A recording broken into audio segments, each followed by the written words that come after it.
The Tom Woods Show, episode 620. Prepare to set fire to the index card of allowable opinion. Your daily dose of liberty education starts here. The Tom Woods Show. How about this? One of the best email marketers in the world happens to be a libertarian. It's Daniel Levis, and he's giving away a video and a PDF to help you increase your sales through email. Check him out through tomwoods.com/Daniel.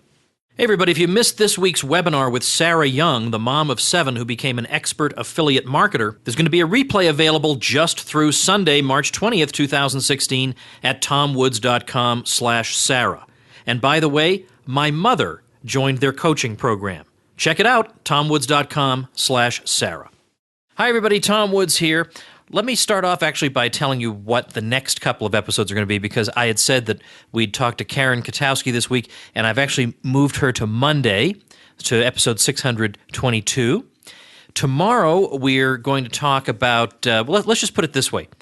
It turns out that the IRS is about to become maybe 15 to 20% more evil than it is now if a new law actually takes effect, a new regulation. I don't know exactly what the right word is, but it's something it's a rule that's been held at bay for about a year, but it's set to take effect in September 2016, and it's terrible, and we need to be aware of it to see if maybe there's anything we can do to stop it. So more detail on that in tomorrow's episode. But today we're talking to Roger McCaffrey again. I talked to him in my bonus episode a number of episodes ago. I don't know, remember, was it 16 actually, about the Catholic Church. We're going to talk about politics today, and in particular, we want to say a little something about insurgent campaigns and political consultants. Political consultants in presidential campaigns earn a fortune. A fortune. If you had any idea what these people are being paid, you would never, ever again donate to any political candidate, if in fact that is something you're currently doing. And by and large, what the success of some of these insurgent campaigns has been showing is that these people are totally overpaid. That you can do the exact opposite of what these people say, and you still do really well, and you save the money. You don't have to pay these people. So when I say insurgent campaigns, I mean campaigns that are run against the establishment. And the sorts of campaigns that I might have in mind here don't necessarily have a lot in common in terms of what the candidates believe. So there's no question about it that Bernie Sanders, for example, is running an insurgent campaign. But so did Pat Buchanan. So is Donald Trump. So did Ralph Nader. So did Ron Paul. Now, you can see there's a little bit of overlap in a couple of their positions, but these are very different people. But they have in common they were running insurgent campaigns, and they were not doing what political consultants would tell them to do. So I want to talk about that. I think this is very interesting, that one thing the Trump phenomenon could wind up doing is cutting the salaries of these people. That's what Roger and I have been talking about on the phone, is that the Trump success has come very much in spite of the fact, or perhaps because of the fact, that he's totally ignored the advice of these people. And I'm talking to Roger in particular. Roger is the president of Roman Catholic Books. He's been a direct mail expert for years. He worked for Pat Buchanan in the 1990s, and he's very plugged in. He knows everybody. His family started the Conservative Book Club and Arlington House Publishers. He's very plugged into all this, and he remembers, he's got stories from the insurgent Buchanan campaign where Pat was clearly not doing what consultants were telling him, and he wasn't really hiring a whole bunch of them. So I find this stuff fascinating, and I know you're going to enjoy our conversation. Roger, welcome back. It's another thrill. 2 thrills in a week. I know it. I know it's crazy, but you're also a great guy to talk to about this whole phenomenon. All right, I want to ask you a devil's advocate question right off the bat. This is my best devil's advocate question I've got. It's easy to say, and we'll go into this in a minute, that everything that the political pundits have said about Trump turned out to be wrong. He's not going to run. Then he's not going to hit 20%. He's not going to hit 30. He's not going to hit 40. He's not going to hit 50. Or they've said he doesn't like St. John McCain, so he's going to be out because of that. He's going to be out because of this remark or that remark. Every single thing they said is wrong. Everything they said is wrong. So maybe this shows that they're all full of hot air. My devil's advocate question is this.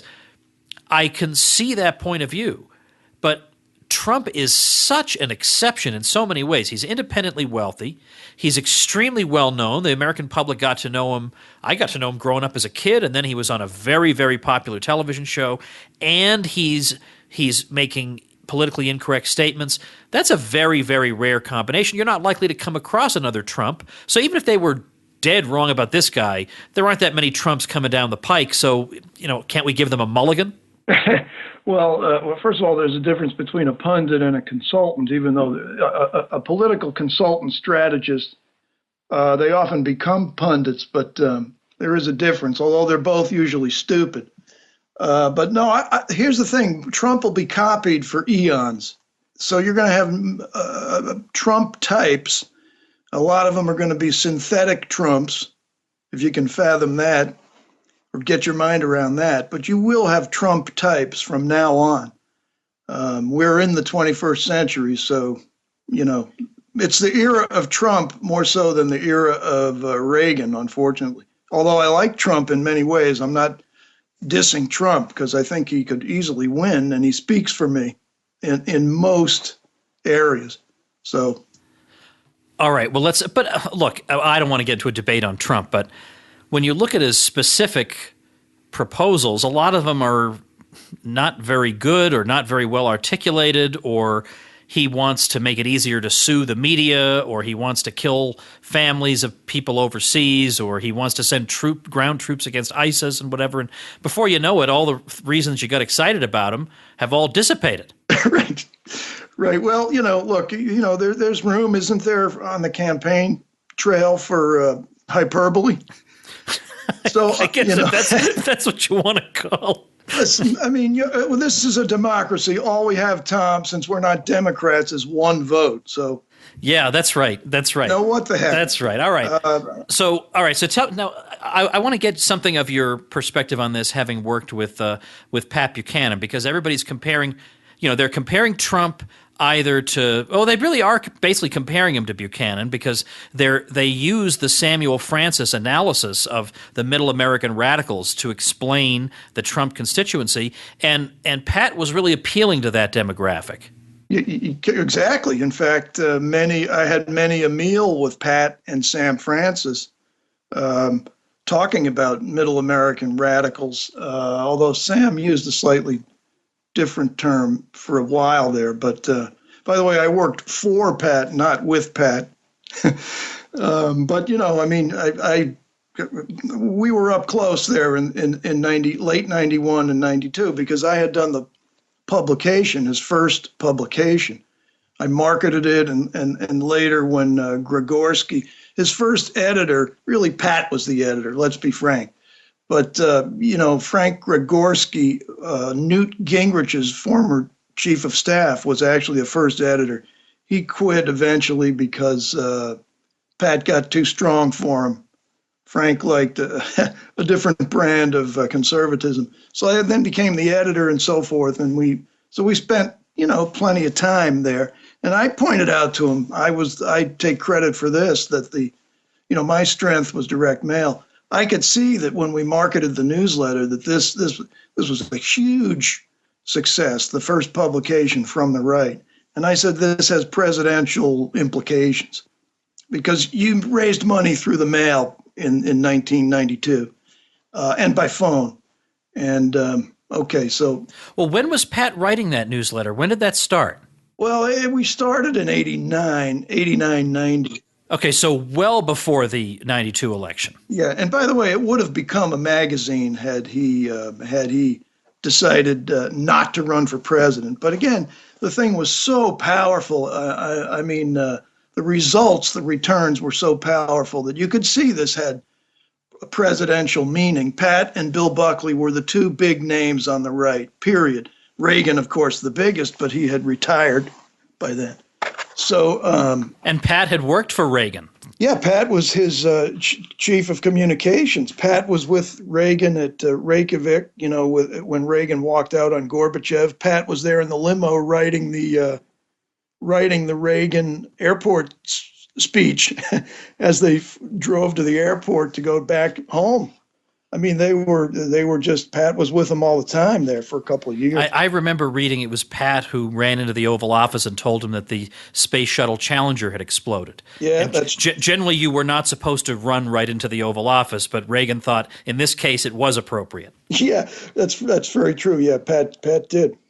Anyway, so Pat, Pat was the first guy to ignore the professional political class and get away with it for a while in 1992. All right, yeah, I want to talk about specifically how he did that, but let's back up for a minute. Did you have any role in or any conversations with him about a decision to run for president in 92? Yeah, but that was his. I did not persuade him. My role was to say I think you can raise, anywhere from $5 to $30 million. In other words, from anywhere from 10 in today's dollars, 10 to 50 million bucks. Yeah, that I said, sure. But I didn't even know Pat had made the decision until, in fact, first of all, he didn't make the decision until roughly November of 91. And he didn't tell anyone. Bay, who ran his campaign, was still in California. I mean, she had to move, so you could see that he really wasn't sure until November. But in January of 91, I remember talking to him about Bush's approval ratings, which were 91%. Yeah, immediately after the liberation of Kuwait, it was 91%, and he seemed invincible. Exactly. And then I said to Pat, which of course he would have said to me, there's no place for him to go but down. That's a good point. And I mean, that's so clear. Plus, Pat knows politics better than anybody, I would say. Yeah. Oh, yeah. Certainly as well. And he knew that 91% was heading for 50% at best. And he also knew Bush. He had a fix on Bush, and I think he felt, he never said this to me, I didn't, ever debrief Pat, but I think he felt that Bush would tack to the center. That was his comfort zone. And Pat felt that he could outflank him and maybe beat him. He ran to beat him. He did not like Trump, by the way. Trump ran to win from day one. He wasn't pumping his brand or anything. He figured he could win, and so did Pat, and he almost pulled something off in 1996. And as you know, he got 38% against the sitting president in New Hampshire in 92. Yeah, that was really, really high. So he was, but yet I would think almost everybody would have been thinking that Pat is just running to make a point. He's representing frustrated conservatives. You're saying that's not the case? Definitely not. And I remember the press conference the night before he announced in New Hampshire. That was an amazing press. It was not a press conference. It was a backgrounder for the press. There were no mics allowed, but the room was just crammed with reporters of note. And it was a mob scene. And Pat was explaining to them on background, i.e., off the record, why he was running. And one of them asked him the very question you just asked, and he said, and he explained, "Look, I see a seam, quote unquote. I see a seam in Bush's." Numbers, and I see a seam through which I can win. He absolutely ran to win, and I'm sure he figured I'll go in 96 if I do well in 92 and don't win. Did you work with him only in work for him only in 92? Yeah, 92. In fact, I left March 1st, so after New Hampshire, which essentially was the end of the campaign. Although he got votes in many other states. So yeah, I did December and January and February were my months, and that was amazing. So you wrote direct mail that was sent out to a great many people, basically saying the sitting U.S. president is a bum. You did that? Well, yeah, I did a couple pieces, but nobody wrote for Pat until he got a machine going, which really was 1996. So but here's an interesting thing, Tom, about the whole consultant class. And Pat always kept his distance from the professional right. He was friendly with them, but he always kept his distance. And sure enough, they wanted in on his campaign. I was not a member in good standing of the Beltway right. Oh, you don't say. Yeah, well, I was down there for 3 years. I worked in Washington as a member in good standing, but common sense prevailed, and I moved back to New York. But because of my father and my own role, and my father was Conservative Book Club, Arlington House Publishers. He was the only successful book publisher ever on the right until Phillips pumped millions into Regnery.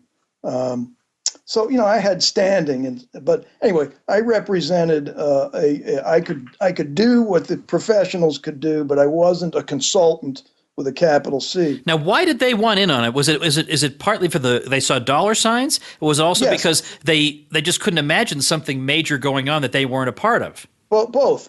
It's both. They said there was huge money to be made, and because his direct mail was so good, and his future was bright also. And plus, they live to just have meetings and strategize and recreate the great Reagan victory of 1980. That's what they're all about. But anyway, so the point is regarding his direct mail, his announcement letter, which was a phenomenal success in the mail, was he gave it to me, and it was an announcement. I said, this should be a letter. First of all, this should be your announcement letter. We should mail this. We'll mail a million pieces of this. Well, all the professionals met at his house. I was there, of course, and I mean that was just laughable. And afterwards, they all went home, and somehow or other, word got back to Pat that they didn't really like his announcement letter and counseled him sagely that it wouldn't work. I said, keep every word of this. It was a brilliant letter. A brilliant letter, Tom. I can send it to you. And, it's one for the books, and Trump would be well to look at it. But I added one paragraph to that letter. I cannot claim. I wish I could claim to have written it, but my role was to say they're full of it. Ignore them. They're wrong. This thing's going to work. And man, did it work. I mean, Bay, who worked on the Reagan campaign, said that That's his sister, for everybody to know. Sorry, Bay Buchanan ran Pat's campaign, but she also worked on Reagan's in 1980. She said these results are better than the Reagan results. Reagan, of course, won on the landslide in 1980.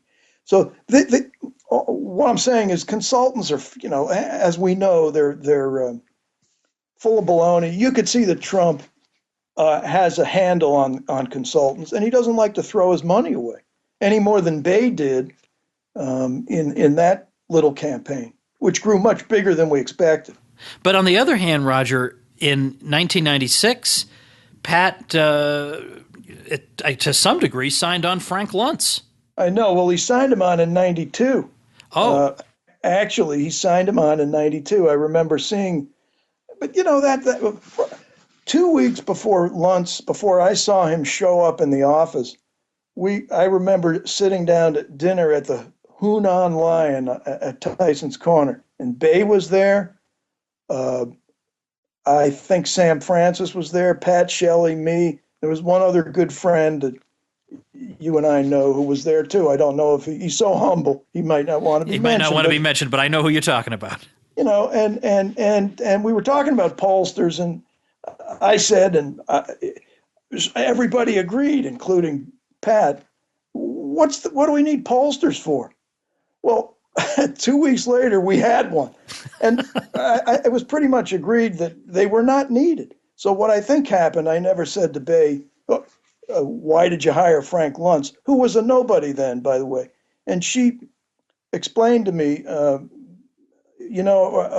he's not interested in a political career. He just loves this for him, it's just an intellectual feast or something. Oh my gosh, this is like saying Saddam was responsible for 9/11. It's so wrong.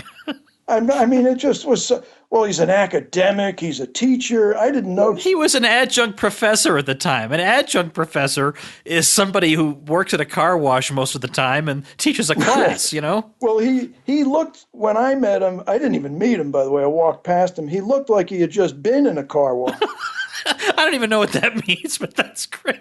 Well, or yeah, I mean, no, I mean, it was not an elegant sight. Let me put it that way. Yeah, no, I know what you mean. And you know, Bay would not have overpaid him, but the idea of hiring a pollster when we had powerful direct mail results and different kinds of mailing lists and even different regions of the country measured was, to me, was a kind of a waste, really quite a waste. And they actually had two pollsters in 1992.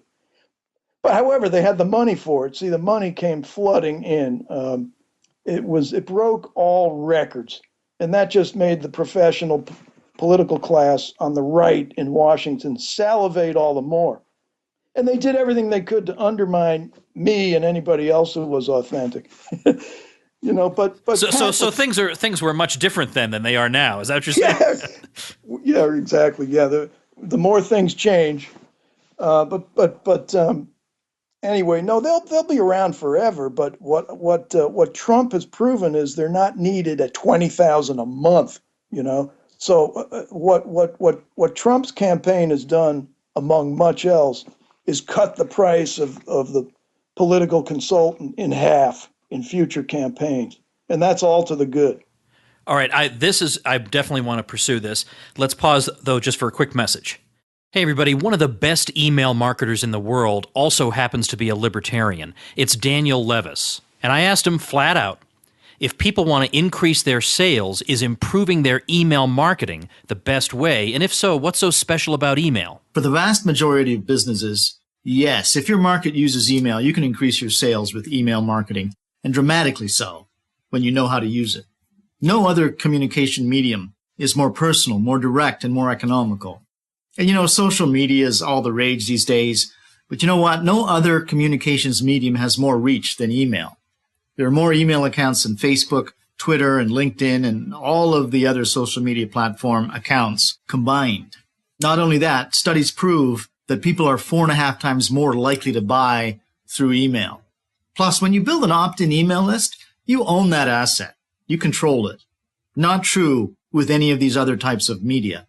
You're not a landowner, you're a serf, tilling the soil on somebody else's land, and they can boot you off on a moment's notice. Get an unfair advantage over your competitors when you check out Daniel's free resources, his video and PDF, at tomwoods.com/Daniel before he takes them down.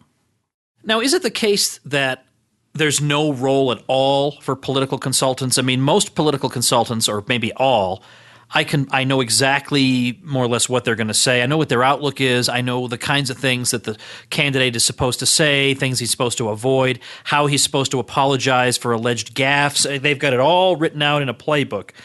And that to me seems like I could throw that all in the garbage and not be any the worse for it. But is there any role for these people at all? Yeah, and you hit it on the head with that point. Where there is no role if you have a candidate with brains is for the strategist consultant, you know, who tells the candidate what to say for them to maximize his vote. Now, if you have half a brain, you can figure that out as a candidate. And Trump, I hope, has killed that species of consultant. As I say, though, Tom, he's at least cut their monthly fee in half, if not 80%. In the future, other candidates are going to get the idea that they might be able to do without a strategist consultant who loses half the time anyway. You know, Michael Murphy, the guy out in L.A., who used to be in Washington. The guys with the real money and the real success stories go out to L.A. and become screenwriters or something. I don't know if Luntz is out there, but you know, they're a waste of money. They're a waste of money. But you do need a guy who can handle social media. You still need a direct mail guy because you can still make money in mail. You got to use physical mailings. So but if you see their name in the paper, you fire them. That's my attitude. Yeah. And you know, Tom, that was the attitude of the old pros, the Vic Golds, who was on. Oh, he goes back to Barry Goldwater. Vic is still around, although he's not a consultant and never was a consultant. Bill Clark, who was Reagan, who was the other guy who Bill had permission to go into Reagan's office anytime he wanted without announcing himself. and Lynn Nofziger and people like that, when they saw their colleagues' names in the paper in campaigns, their attitude was they need to be gone. I suppose a campaign manager is exempted from that, but you don't want it. You want the candidate in the paper, not as strategist and Yeah. not as speechwriter, and those people need to make as little footprint as possible. And plus, there's also the practical fact nobody cares what the deputy guy in charge of such and such has to say about anything anyway. So Well, except reporters care because they need to get, a quote from somebody, yeah. yeah, and they need to do it as conveniently as possible. But the voters aren't. The voters don't care. The voters care what Ron Paul thinks. They don't care what Jesse Benton thinks. They don't care what any of these people think. They care what the candidate thinks. Right. So I definitely, anybody who has a mouth problem, yeah, that person would be gone. I sometimes sit and think about how, not a lot, but when I'm talking to Lou on the phone, we sometimes trade advice about we unsolicited advice to candidates. He could have said this, could have said that. Wouldn't that have been hilarious? And like, for example, Trump, it just seems like even though he has amused and entertained me, he's got a lot of missed opportunities. I mean, like when that list of 100 so-called foreign policy experts came out against him, and they brought that up in the debate. Oh my gosh, did I have a line for him? That what he should have been ready with. That these people, right? These are the people. Where they basically owe us $1 trillion after all the money we've blown following their advice. I hope they keep writing it. I hope they write a letter every single week till November. I'll use it as confetti at the inaugural ball. Use that. Yeah. Oh no, I agree. And he could borrow a lot of Buchanan's lines from 92 and 96 especially. And see, Pat was brilliant at that. I mean, Trump is good at the sledgehammer, hey, you're kind of fat kind of remark. But Pat had these clever, absolutely cut you to the quick kind of lines. Yes. And he wrote them for candidates too. I mean, that's what he did for Nixon.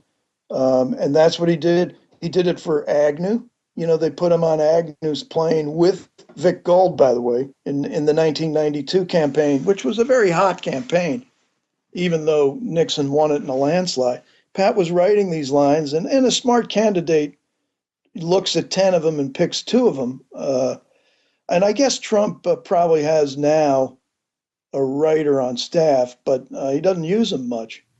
No, he doesn't. I mean, and his speeches are very stream of consciousness, meandering sorts of things, but yet it connects with people because I think they feel like anybody who gives me a polished speech is probably going to screw me. Yeah, it seems to be their attitude. And how wrong is that? Yeah, I mean, so far it seems to be running at 100% accurate. Yeah. So I have no control group though that I can't look at people who speak badly and get elected because there really aren't that many of them. They're all teleprompter, super polished sorts of people. They're not all exciting speakers, but they're all extremely proper. Mike Dukakis could not speak very excitingly, or neither could George H.W. Bush, but they could stick to a script. Right. Well, what I would do, should we get into Trump and what consultants he should use, or are we? No, sure, yeah. I mean, I'm curious to know what you think he needs. Well, what he does need a writer, and for a few lines a week. And I don't want to see the guy's name in the paper or he's gone. And you saw him with Roger Stone, who's got, by the way, he's highly credentialed, but I think Trump wanted to be the only guy whose name was in the paper. Yeah.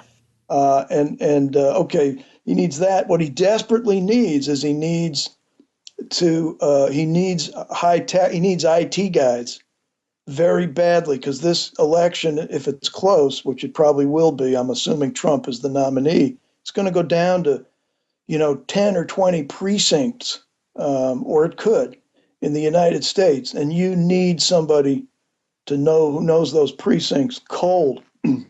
So those are the guys he needs. And remember, Google and all these creeps out on the West Coast are helping Hillary. They're helping her now. They're going to be helping her in the future, and they have the upper hand. The Republican Party is not just way behind on IT stuff, and they were wrongly credited in 2008 with being ahead. They're not ahead on anything, by the way. But um, that's what we're up against. If you're rooting, let's say, if you're rooting against Hillary, those are the consultants he really needs. And you won't see their names in the paper, but those guys are desperately needed, or this campaign will not prevail.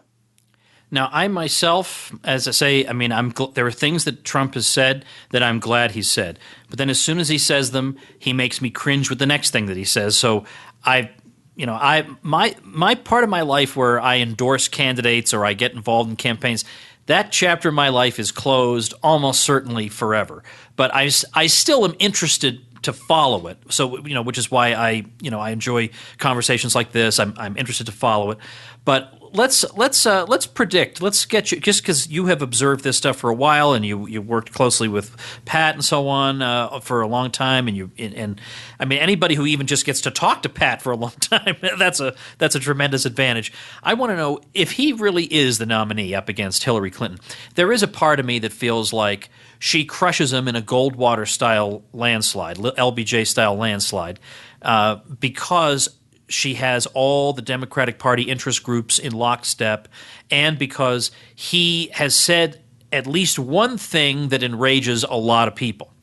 There's another part of me that feels like American elections are not decided in the faculty lounges of U.S. law schools.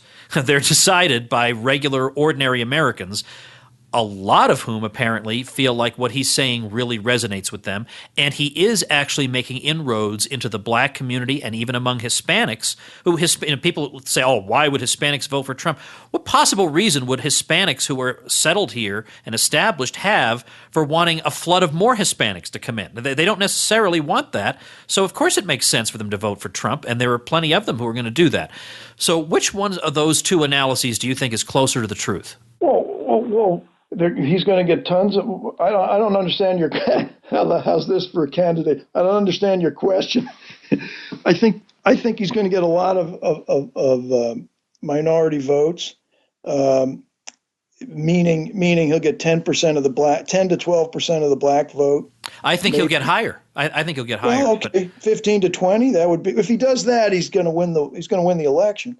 And I think he'll probably get a quarter, not more than a quarter of the Hispanic vote. So if that answers your question, that's my take on Trump, because he's going to be by the time this thing ends, 7 months from now, the press will have done its work. The other thing is, who's he going to pick as his running mate? That's very important. Yeah, because it seems like it would not surprise me at all. It would not surprise me at all if he picked a basically establishment person. I would be shocked if he picked somebody outside the establishment. Yeah, I think you're right. I think you're right. But how do we define? Because in other words, I mean, once he gets the nomination, then I think he feels like he's enough part of the system that he can tone himself down a little bit. Right. Well, to illustrate that point, I remember asking Pat Buchanan in '96. This is one that didn't make it to the Tim Stanley book, like a lot of things didn't make it. But that's the book on the Buchanan campaigns, and it's worth having. If you're a Pat fan, you want to read it, but it's not definitive. There's a lot missing. And one thing is, I said to Pat, who would you have picked as your run? Because he had beaten Dole in New Hampshire. And he had every chance to win the nomination if things had clicked and if he had more money in South Carolina. But who would you have picked as your running mate? He said, probably somebody like Kemp. You got to unite the party. Gosh, well, see, there's Pat's political mind, basically. You got to unite the party. Yeah, and I think, and if Pat would do such a thing, such a terrible thing, then, well, I mean, you do if you want to win, and after all, that's what Trump wants to do. he might have to go establishment, but it's got to be somebody that he hasn't called a pipsqueak or a jerk. I know it's going to be hard to find. Where the hell are you going to find that? That's what I. And that nominee is going to be faced with a barrage of questions everywhere he goes. Hey, did you hear what your running mate said today? Did you're on the top of the ticket? How do you feel about all the names he's calling everybody? It's going to be a full-time job just to handle all those questions. You're right, but I mean, are we going to get into names, or do you not want to do that? Because, I am so pro names, I can't even begin to say. So go ahead. well, if I were in Trump's shoes, I would consider. I'm just again trying to put myself in his shoes. Huckabee, Jeff Sessions, the senator from Alabama. I'm not making value judgments, Tom. I'm just saying. Yeah, as a political, you're right. My listeners are smart enough to know what you're doing, so don't worry. Good. And Steve King, the congressman from Iowa. Oh, jeez. Well, I mean, look. I understand why. I'm just saying.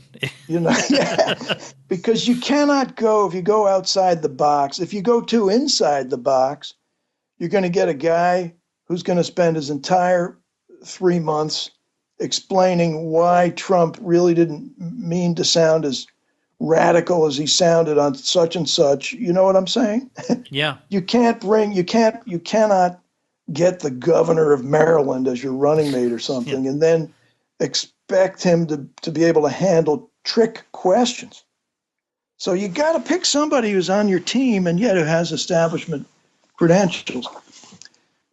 Such is my reading of it. I really don't know who he's going to pick. There's always Terry Branstad, governor of Iowa. Oh, no, jeez.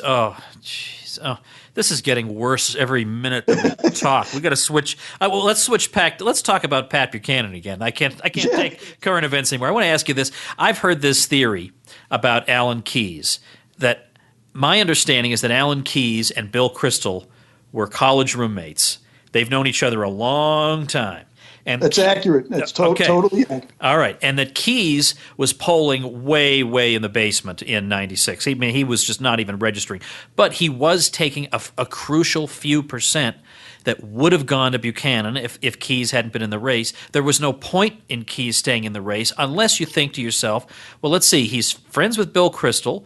Bill Kristol would die 1 million deaths before he'd allow Pat Buchanan to become president. He's in there entirely to thwart Buchanan.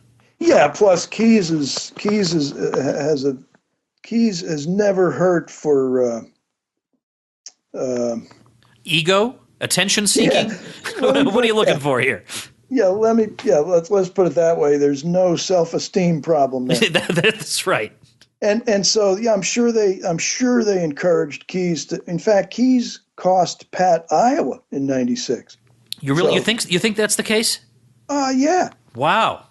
And that's that. Pat. Listen, if Pat had won the nomination in '96, he'd have beaten Clinton because Perot could not have run. Oh, but wouldn't they have hit Pat over and over again with racism and anti-Semitism and over all the stuff that we all predict is going to happen? Yeah, that's toxic stuff. It is, but they're doing it to Trump minus the anti-Semitism bit. But the thing is, the difference is that after 20 more tiresome years of this, I think people finally have the guts to stand up and say, none of these terms mean anything to us because 99.9% of the time they're being used unjustly, and because we don't even know what these words really mean anyway, so forget it. Right. Well, there's a lot to that. I do remember saying to Pat in probably it was 95, if you get close the next time, if you win New Hampshire, there's going to be a huge press conference. Every leader of the party is going to be there, and they're going to condemn you. And he thought for about 3 seconds, and he said, "That's exactly what I want." That is such a great answer. So there is such a thing as jujitsu in politics too, and now whether that kind of thing gets you elected president, that's up. That's debatable.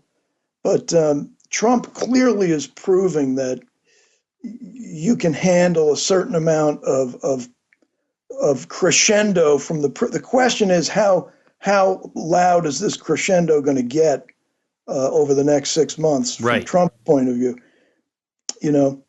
Yeah, and it will morally intimidate people into not voting for him because you know that all right-thinking people don't vote for racists and whatever. So I'm sorry, I just cannot get out of my head the idea of a Buchanan Kemp ticket. Yes. Because in that case, I would have been more interested in seeing a debate between the two guys on the ticket than I would have been between the Republican and the Democrat. I want to see Pat and Kemp go at each other. Which they did. They did it on Larry King on CNN and roughly in 93, 94. They actually had a debate right there with Larry King in the middle of it, so to speak. Oh, how about that? I would not want to debate Pat, even if I knew that I was 1,000% in the right and I had all the facts on my side. I still wouldn't want to debate Pat. Great. Yeah. Well, it was not a good debate in the sense that Kemp was totally obnoxious, and by the way, I don't think Pat would have picked Kemp. He said somebody like Kemp, because as with George Bush in 1988, and I know somebody who was deliberating with Bush 41 as a candidate. A lot of people did not like Kemp, and he was, of course, on the short list for Bush 41. But Bush 41 didn't like him, and there was no way he was going to be picked. And I don't think Pat would have picked Kemp, but he would have selected somebody like Kemp, and there were certainly enough guys like that. All right, I think we'll leave it there. I don't know what to link to on the show notes page for today. TomWoods.com/620. I don't know what to link to. Maybe there's some Buchanan thing we can link to. I don't know. We'll dig something up, something that's interesting. We'll put it up there. And I just enjoyed having a freewheeling discussion with Roger McCaffrey. And if we record it, even better. Historians 200 years from now can tune in and listen, get some insights about what was going on in early 21st century America. Well, thanks, Roger, for your time. We'll have to do this again soon. Anytime, Tom. A lot of fun. All right, it's March 17th, 2016, as I talk to you right now, and you have until March 21st to save dough if you are interested in starting a website or a blog. Bluehost is having a special sale this week. That's why I told you to wait. Don't start your website. Wait till the week of the 14th. Save the money. So that's still going. So if you want to do that, you want to get cracking on it pretty quickly. And remember, I give you a whole bunch of free goodies and tutorials and publicity for your site, and that's all over at tomwoods.com/publicity. Okay, the evil IRS is our subject for tomorrow. Don't miss that. I'll see you then. Become a smarter libertarian in just 30 minutes a day. Visit tomwoods.com to subscribe to the show for free, and we'll see you next time.